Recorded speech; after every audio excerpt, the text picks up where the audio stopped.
Hi, everyone, and thank you for joining this Facebook Live broadcast. I'm Allison Johnson at Windsor Regional Hospital.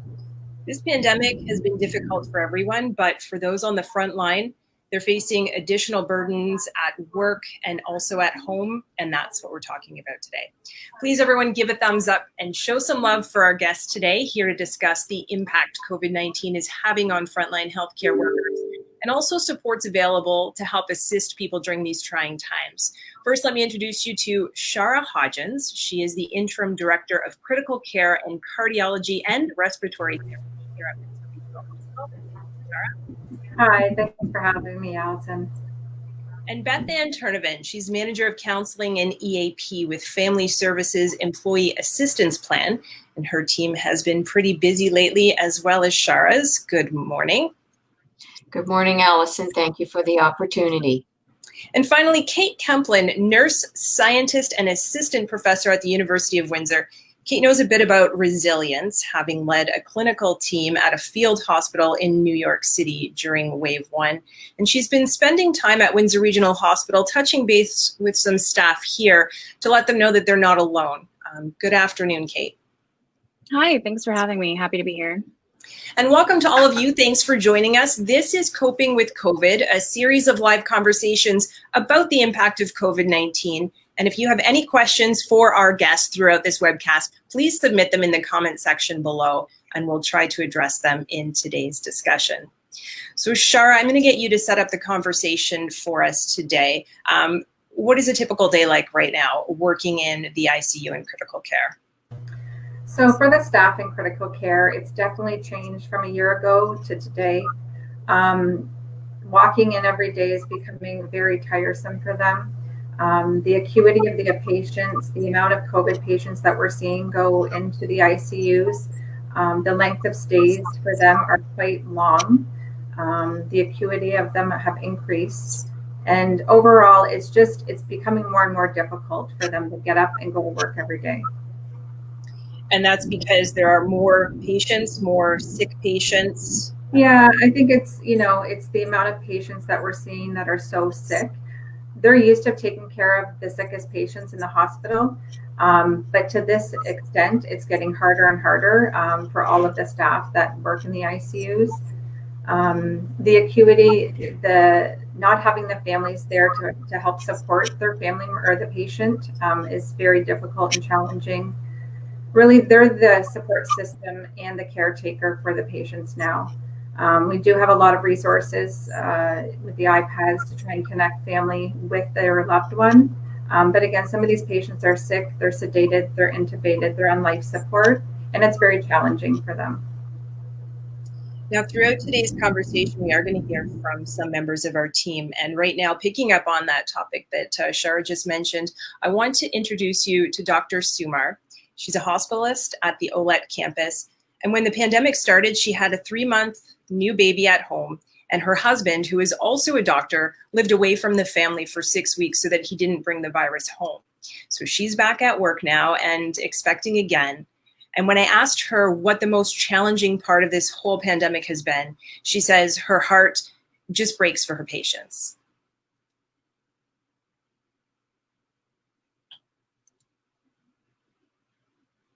It has been so emotionally difficult to watch people suffer on their own in the hospital without their loved one by their side. We as healthcare workers, doctors, nurses, pharmacists, all around the board have been learning how to provide the support that our patients who are isolated in the hospital need, as well as trying to counsel their loved ones on what a strange and difficult time this is. Seeing people dying alone, I think, is so hard for families, but it's also tough on us as bystanders watching it happen. And I think that's one of the hardest parts for me is at the end of life, having no familiar faces at the bedside.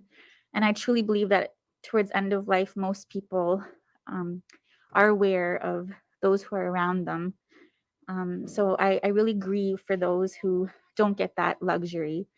On on a more personal front, I think the worry of COVID, especially with me being pregnant, being a healthcare worker, being a mom, and being a wife to a physician who also works with really sick COVID patients, it's scary. And there are many times where we've had to take pause and just be thankful for what we have. So a huge shout out to Dr. Sumar and all of her colleagues. Thank you for all that you do. And also thank you, Dr. Sumar, for putting into words, I think, really well, the struggle of balancing the needs of patients with the needs of family at home and also personal needs right now. At Windsor Regional Hospital, we do encourage everyone who needs additional support during this time to reach out to organizations like EAP, and we're fortunate to have Beth Anne here today to talk about that. Can you talk about, Beth Anne, what you've been seeing over the past 11 months and the volumes that you've been seeing? Absolutely, Allison, thank you. Indeed, that's exactly what has happened. We have seen at least a 20% increase in the amount of accesses to the Employee Assistance Program over the last 11 months. And where there has been surges in cases in the community and surges in cases in the hospital, we have a parallel with that with surges in access to the EAP. And we're right now experiencing a spike in the utilization since the month of January. And what are some of the biggest issues that you're hearing from healthcare workers at this time? It really echoes my two colleagues. It's the face of grief and human suffering. And every employee that we have the privilege of working with is telling their unique story. The perseverance while they're working, while they're on the unit, as was mentioned, being with a patient and their family members are not able to be at the bedside, and the heartbreak that they as healthcare practitioners experience, how it relates to their own families, being away from their families, the isolation, the worry, some indicating they're worrying every single day about their own health. Are they going to be able to persevere and make it through? The health of their children, alternate living arrangements, not being able to be with their children in the early days, having to visit with their children, from the front lawn or the backyard window, these sorts of things. It's a lot of trauma. It's a lot of sadness. So definitely we're seeing folks that are approaching us for burnout and the stress and anxiety really across the board, dealing with the nature of the unknown here, again, wanting to persevere, and the balance between the joy and the relief, if you will, of knowing that the vaccine is being, delivered across our community, across our province, but balancing that again with the grief that they have seen. It does not negate the challenges that they have been dealing with. Absolutely. And we will post a link to EAP. It's available for all employees at Windsor Regional Hospital and other hospitals in the area, as well as some healthcare organizations. They also have a community counseling line available. We'll post the line to that as well. So anybody that needs to kind of reach out right now, those services definitely available in the community and available here on our website. Now, Kate, I know from talking to my colleagues and friends in healthcare that some of the best therapy for them after a tough shift is really just talking to other frontline workers, because they understand more than anybody what a tough day is like right now. So can you talk a bit about the role that you're playing here, speaking with some of our staff members, and how your experience from a field hospital in New York City helps? Yeah, absolutely. So it's kind of an interesting combination, because I did run a field hospital in New York City with, over 100 nurses and, 220 beds. And we had a 30-bed ICU inside the hospital that was in the pavilion. And so I saw the ward side and I saw the critical care side and, my staff. And then also as a nurse scientist, I study traumatic stress and resilience and suicide, mostly in military populations, which has really been helpful during a pandemic because it has been a battlefield, and that is the kind of battlefield environment. So what I noticed in New York is that even trying to call home or talk to like my best friend in London, who's a nurse practitioner, trying to explain what we were seeing in New York. We didn't have that here. And so I couldn't, like, how do you even begin that conversation? How do you even lay the groundwork to try to explain to somebody, even somebody who's in healthcare, who isn't going through what you're going through at that moment? So that kind of makes you hold it in, except for with people who are in the trenches with you, who are seeing the same things you are. And this is a completely unprecedented time in nursing and healthcare. And so it's almost difficult to start that conversation unless it's with somebody who's either been through it or who is right alongside you. So what I've been doing is going through the MET and OLEC campuses whenever I can, and just making some rounds and saying, hi, I'm Kate. I worked in New York. I've seen the same kind of chaos and the same kind of, I've been under the same kind of stress my staff has that you're under. So if you see me, here's my cell phone number. If you see me, just take a minute. If you want to, fine, we can chat. If not, no problem. Just to let somebody know that there are other people out there who have been through it with you, and that if you ever, need to just vent or talk, maybe not to, because a lot of times you don't want to burden people you're working with either. So just to be there, just to have that kind of presence is therapeutic in itself. And you mentioned that in New York, it was like a battlefield, and that your friends back at home didn't necessarily understand that. How does the situation now here in Wave 2 compare to what you saw there? Is it more similar now? Yeah, and one of the things that I heard a lot from clinicians in New York who are from New York is that we're New York. We can handle anything. We didn't think it was going to happen in New York either, because it's a big city with big hospitals and big health systems. So what happened in New York can happen anywhere. And one of the biggest issues that clinicians have during this pandemic is accepting that it's happening. It's happening where we are. And also accepting the word disaster. That's a really hard term to become comfortable with, because disaster actually means that your needs, there's an event that caused your needs to far exceed your resources. And disaster doesn't mean that you created it. A disaster doesn't mean that you didn't do the right thing, or that you didn't get control of it when you could have. Although there are instances where there could have been interventions that would have made this a little bit easier. But disaster means that this is happening and our needs are far exceeding our resources. And there's also this kind of situation where you feel like this is not what I signed up for. Like, I signed up to be a nurse in controlled environments where I know that if I did everything I can for my patients, it makes it much easier to accept the outcome. And so in disaster mode, you can't do everything that you would normally do. And that makes it doubly difficult to accept what's happening in your patients, because you think of all the things that you could do if life were normal. And not having that is also stressful. For sure. And I want to pick up on a theme that you mentioned there about resources and bring another voice into this conversation. I want to introduce everyone to Laura Janiece right now. She is Windsor Regional Hospital's Manager of Human Resources, and it has been a hectic year for her team as well.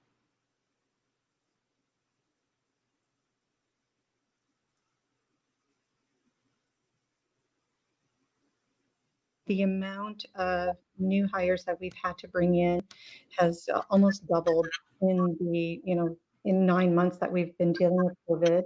We've had to even replace vacancies for our employees who are off sick, to try to fill those vacancies, in addition to external recruits for additional support. So it's been very difficult. There's still recruiters to try to find people who are really willing to work in a healthcare or in a hospital environment during COVID. Even affects areas such as, housekeeping and portering too. It's not just nurses, it's, across the entire hospital. So almost double the amount of new hires in the last 9 months, and a tough time filling these vacant positions. That's a really important point, and it's not unique to our hospital. It's being experienced at hospitals around the world. It's being experienced in our long-term care homes. And I understand from my colleagues at Hotel du Grace Healthcare that they recently had 70 shifts over one weekend. that they had to fill. So 70 team members that were either sick or at home isolating or had family members that they had to take care of, weren't able to come to work, or possibly redeployed to other places like the long-term care homes where they're assisting. That's a lot of spaces to fill. And they said that they were able to fill most, not all of those shifts. But then, the people who come in, they end up having to put more on their plates. And Sharra, I want to talk to you now because I understand that resources are a big issue, especially in critical care and ICU, where you can't just hire, someone who graduated. These are very special people. They require special training and a skill set that right now is in demand all over the world. So how is that affecting your team? So it's been quite difficult on the resource piece. Like you said, nobody can just walk into critical care and start working. It is an intensive orientation that that they go through, and we're currently just starting critical care orientation right now. So we do have people going through, but by the time they're up and running, it's going to be mid-March by the time that they're independent on the unit.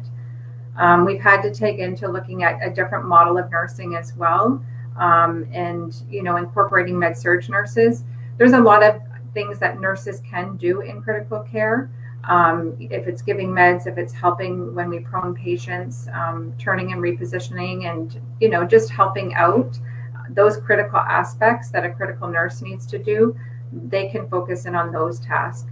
So right now, in the last probably 6 months, we've really done a lot of recruiting, but across the province, critical care nurses are hard to come by on a good day, much less through a pandemic. It's even more challenging. And us being a border city as well is very challenging. But we're looking in at, we look at different resources that we have with the med-surg nurses. We've hired nursing students who have been great at helping us as well, and they're getting a great experience from that perspective. And even what Kate was mentioning, the type of nurses that nurses want to give, it's really difficult and challenging to do that with the limited resources and the acuity of the patients. The little things that they would love to be able to do, they're just not able to do that anymore. So as a nurse, when you're going into nursing, you want to help people. It's getting to the point that those things that you really, you want to help your patient and do those little things, and you can't. And that plays on people. Week to see, the situation in the critical care ICU areas here. And there was a picture, I'm not sure which media outlet where I was looking today, but it was people taking care of a patient in the ICU. And one of them was a student. And I was thinking just what an education that student's getting, right? You're right into the thick of it during a pandemic. Exactly.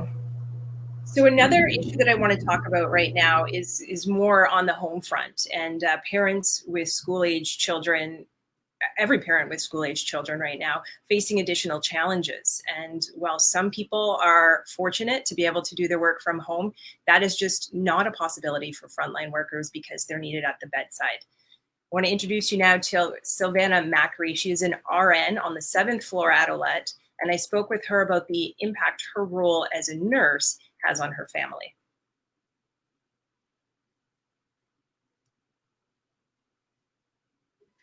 Everybody up here, we have brave faces. We put on smile. We still giggle at the desk. But as soon as we stop and think about COVID over this year, everyone has had an emotional breakdown. The staff room has held a lot of tears this last 9 months. And then when we get home, we put on another brave face because we have children or husbands, and we don't want them to feel worried. For example, the first time I really realized that my son was having a hard time with perhaps me working here was when our floor was deemed on an outbreak. It was a Sunday evening, and he had heard about it through my husband. And then 2 hours later, his school was deemed an outbreak where my husband teaches at. And he waited up for me when I got home that night. And he said, Mom, he's like, your work's an outbreak. Dad's on an outbreak. Our school has 3 classes shut down. He's like, we're a really high risk family, aren't we? And I thought, how much has he been thinking about this for him to say that? So I said, we are a high risk family, but we're just all trying to help other people. And I just told my son, well, we're going to get through this. I'm going to try my best at work to be as safe as possible. And we'll get through this like we've gotten through anything, and as a family. So I'm sure there are a lot of tough conversations like that happening right now. And Kate, when I spoke with you to set up this conversation today, I could hear some young voices in the background. Can you tell us how old your children are and how you were able to balance caring for them as well as patients in New York?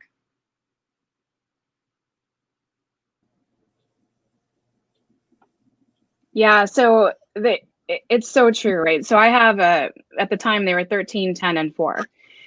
And I was in New York, and my 13-year-old kept texting me when I was first there, and she'd be saying, oh, well, my sister, my middle child, Gretchen did this or Gretchen did that, and I finally had to say, I'm in New York, and you're gonna have to tell Dad.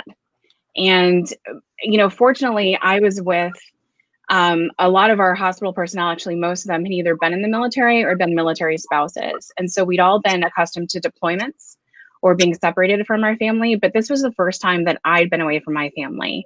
And so whether you're in New York or you're isolating in your basement or you're staying in the guest house or whatever, that separation, that requirement to be away from your family is really stressful.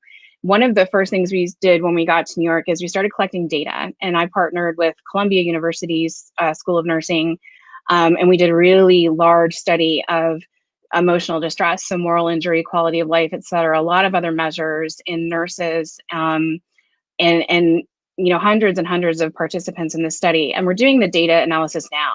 What we're finding is that younger nurses who are in ICU, who have children, especially nurses of color, who are younger than 39. So basically that area of having young children, that time frame, is it's much more stressful. It's much more emotionally distressing.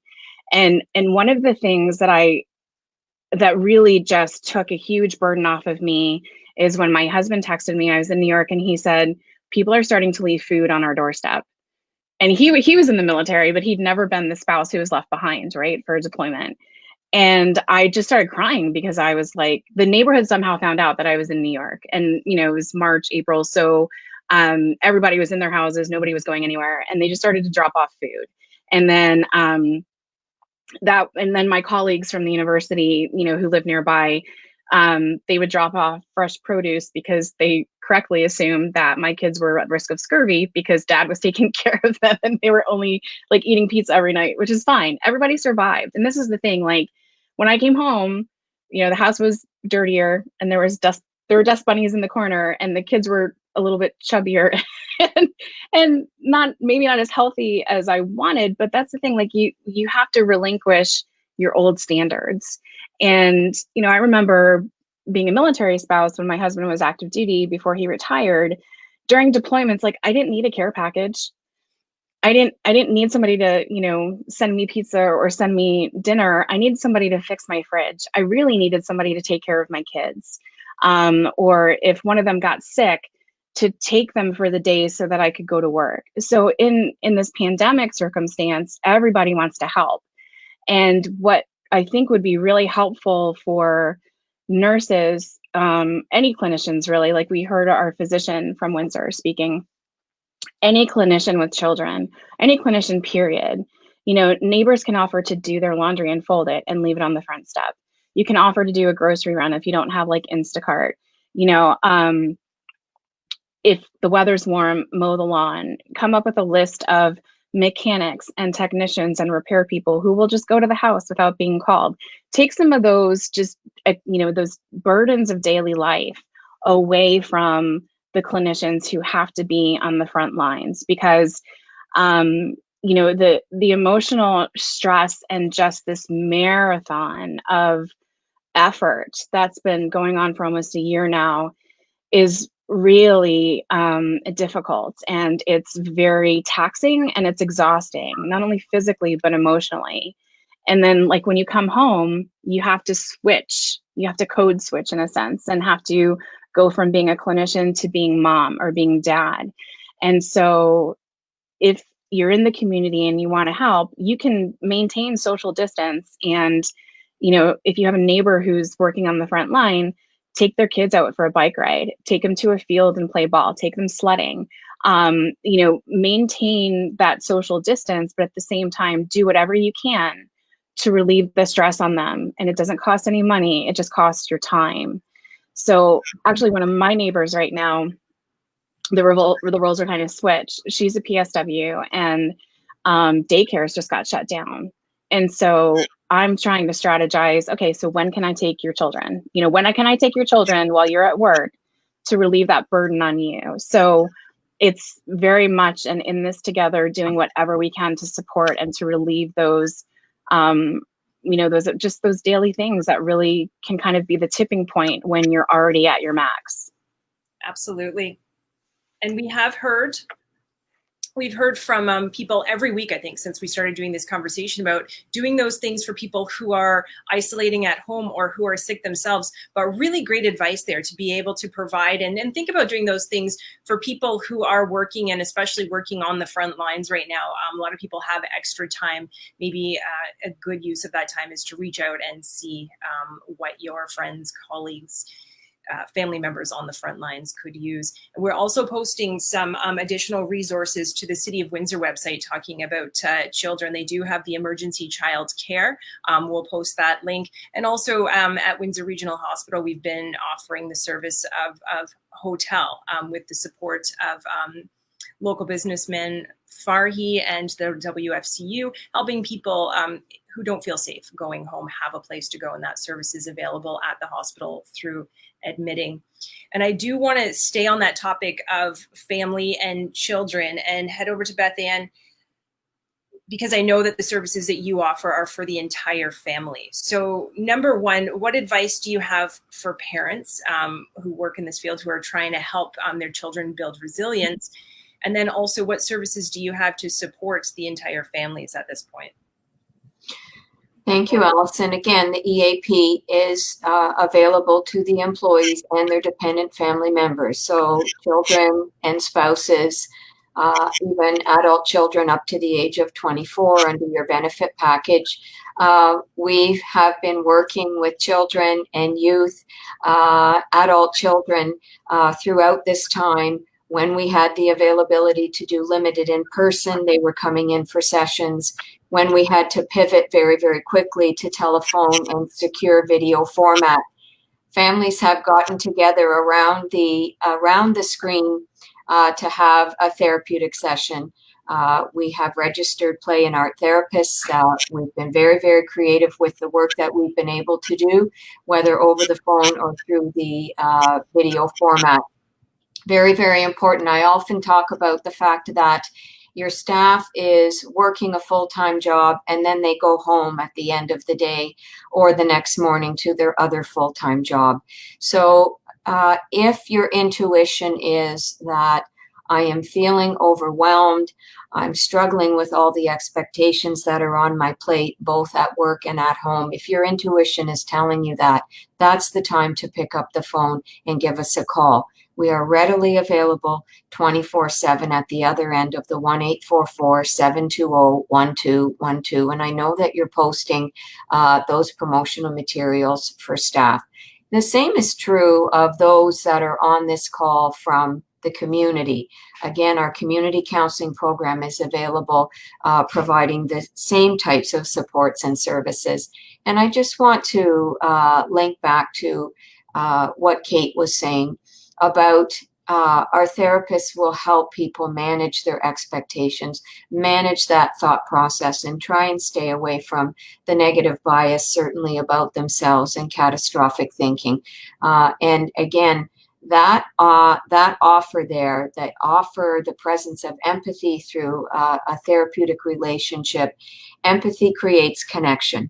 And when we have connection, we have the opportunity for greater hope and resilience. We know that one of the preeminent features of post-traumatic resilience is the presence of interpersonal support. So if you've ever thought about calling the EAP, if you've used us in the past and found that beneficial, please pick up the phone and call us. If you've never used it, we'd love to be able to help you. We are going to hear now from Pam Boyven. If you've spent any time at the hospital in the last many years, she may have brought you your meals. And here she shares her perspective on life in food services during COVID-19. I'm used to it. Okay. I'm not afraid anymore. I was at the beginning in March. My husband would drop me off here at work, and I had the look of fear that I might catch something, or just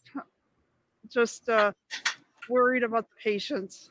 And I take my job seriously. I always have. My job is to deliver trays, and I don't have extra things on my truck, to give you, but I can certainly make an effort to come down and maybe bring you that extra cup of tea, or the salad dressing that someone forgot. But for the most part, I love my job, and I love the interaction with the patients. And coronavirus is now, it's now a part of my life. So I'm living with it. And I think it makes it easier for me mentally and physically to work with that. Some of them I know by name, and I'll walk in with their tray and kind of perk up my voice and say, "How are you today, George?" And he'll perk right up. Huge thank you to Pam and her team in food services for keeping patients fed and keeping their spirits up throughout this pandemic. Now, on a sad note, since we spoke with Pam earlier this month, she lost her father to COVID-19. And she said it's okay if we mention that and share it with everybody, because she wants to use this opportunity to remind people to be safe and be diligent. And our sympathies go out to Pam and her family right now. So, Sharra, it does seem that, when this started, or when we were even going through the first wave, it was rare to know somebody who had the virus. For a long time, people didn't know anybody.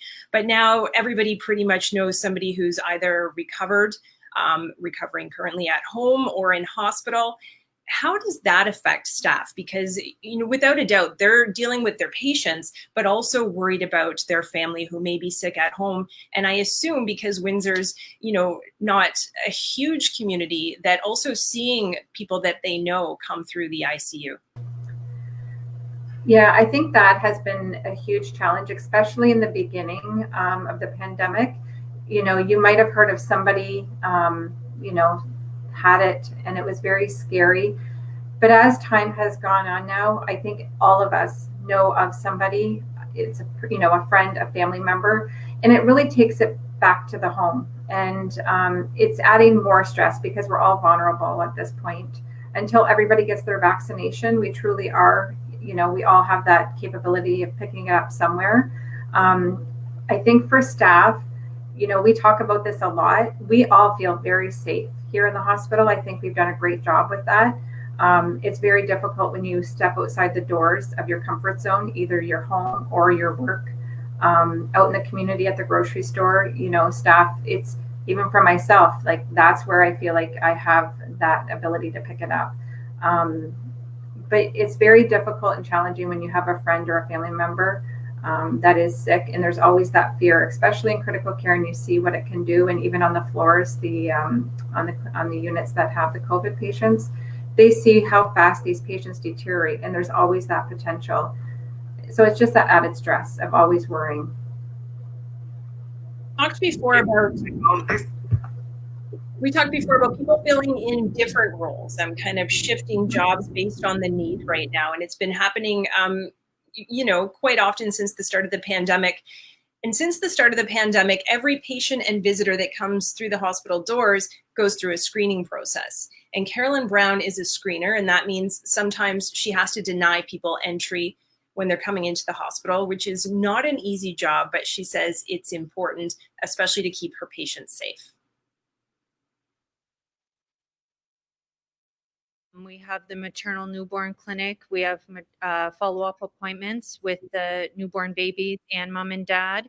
We have people coming to pediatric floor for certain appointments and whatnot. It can be very stressful at times. If we did have a rude individual, we know that security is right behind us, literally, if you will, and they would de-escalate the individual if need be.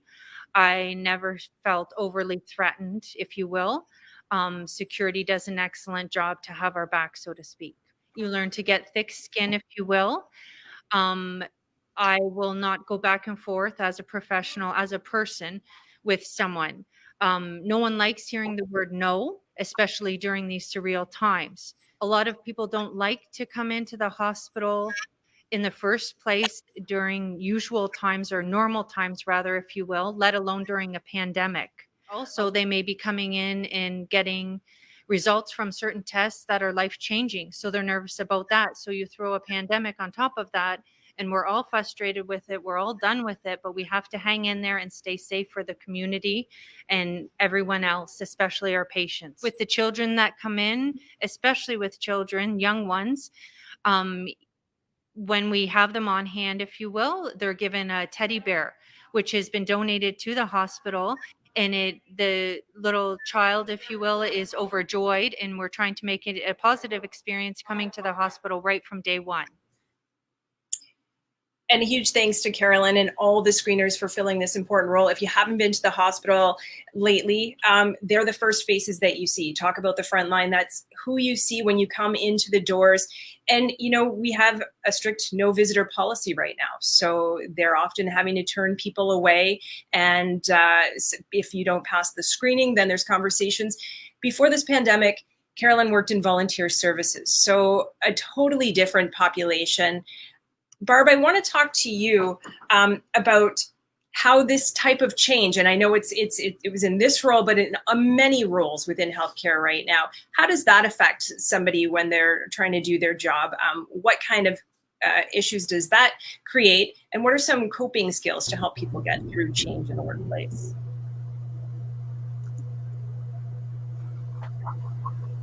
Who was the question directed to, Allison? To Barb. I'm sorry, to Beth. My apologies. Okay. So again, if your intuition is telling you that I'm feeling overwhelmed, I've been feeling sad, I've been feeling overly stressed and anxious for quite some time now, you know, one of your coping measures is to pick up the phone and give us a call.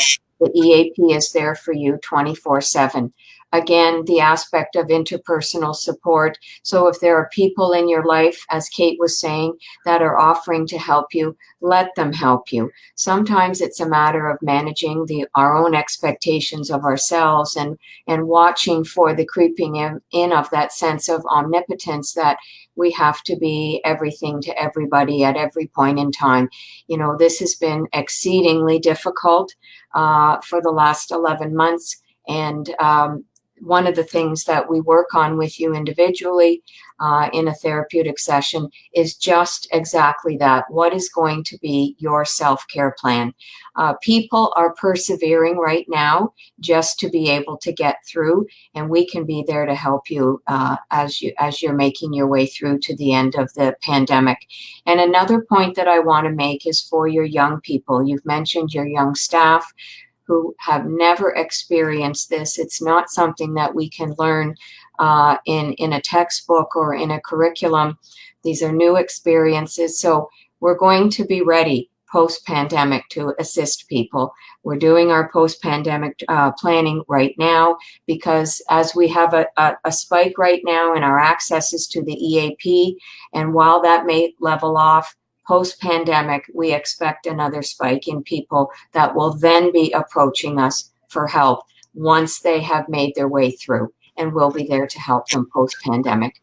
That's an important point, yes. What happens after all of this? Kate, I want to go to you now. When we talked earlier, you talked about the importance of setting boundaries in situations when you have such high, intense situations where people are sick and dying and their family members have expectations and of the staff. Can you pick up on that?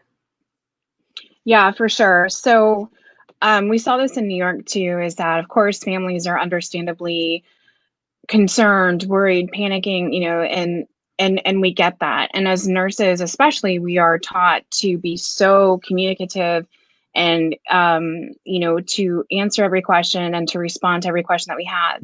So one of the things that really helped my staff in New York is to set boundaries with families, especially.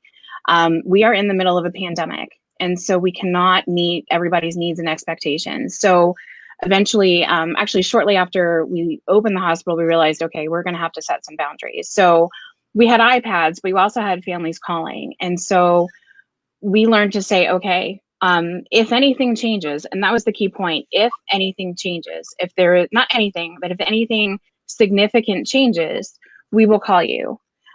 We will call you between this time and this time, or this time and this time. And we would say, unfortunately, we can't receive every call or respond to it because that takes us away from patients. And then we would reflect back by saying, do you understand that if we go to take your call, we're taking time away from your family member? Like, we can't be with your family member and speak to you at the same time. And families were actually very receptive to that. If they knew that they would be communicated with by a clinician, they, 9 times out of 10, they were fine. And there's always going to be people that you can't please and people who are not going to understand the demands that are on you as a clinician during a pandemic. And also, on a personal note, in my own experience, I had to set boundaries with anyone in my life who was high maintenance or who required emotional maintenance or emotional support, or who was more prone to drama. I really just had to kind of ghost them for a little bit. And I would say, I'm really busy and quite tired at the end of my shift, so I can't talk or I can't text back. And I learned really quickly who in my life was okay with that, or who understood, who would put what I was going through over what they were going through. And those are still the people in my life, right? So I had to set boundaries and expectations with people as well. So, I would encourage clinicians to consider that, to manage expectations with family, to set boundaries as well. And also, abuse is never okay. Incivility in nursing or healthcare is never okay, whether we do it to ourselves or if patients do it to us. And there's absolutely no reason that we have to take it, but especially in the middle of a pandemic. We're not anybody's verbal punching bag, and it is absolutely okay to hang up the phone or to walk away from somebody who is treating you with disrespect, because you have to put on your own oxygen mask first. If there's something goes wrong with a plane, they don't tell you to help everybody around you. They tell you to put on your own oxygen mask first. So you have to take care of yourself first, or you are not going to be of any use for anybody else. And so you don't have to take anything from anybody, especially in the middle of a pandemic, because that's not good for you. And nurses and clinicians and physicians and everybody in a hospital, they're force multipliers. So if we lose one nurse to illness or injury or emotions or whatever, if we have anybody who can't come in to take care of patients in any capacity, that's like multiplied by a force of 10. So handling things on the front end is really helpful for not having issues on the back end as well. Absolutely. So let's hear from one last team member before we wrap up our conversation today. Sharra Hodgins is a housekeeper. She started working here just before the first wave of COVID-19 hit, and we caught up with her just as she was finishing a night shift.